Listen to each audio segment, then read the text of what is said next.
ومن الناس من يتخذ من دون الله أندادا يحبونهم كحب الله والذين آمنوا أشد حبا لله ولو يرى الذين ظلموا إذ يرون العذاب أن القوة لله جميعا وأن الله شديد العذاب إذ تبرأ الذين اتبعوا من الذين اتبعوا ورأوا العذاب وتقطعت بهم الأسباب وقال الذين اتبعوا لو أن لنا كرة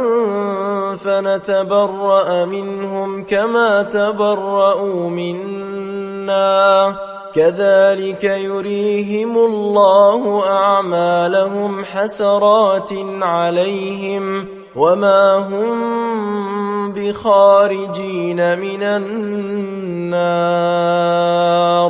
يا أيها الناس كلوا مما في الأرض حلالا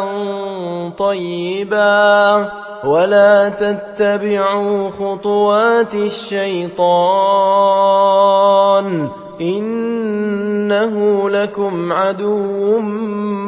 مبين إنما يأمركم بالسوء والفحشاء وأن تقولوا على الله ما لا تعلمون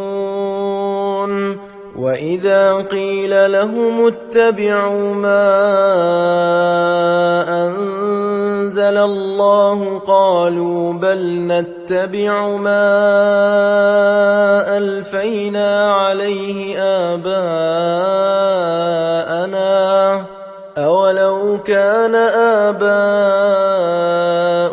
لا يعقلون شيئا ولا يهتدون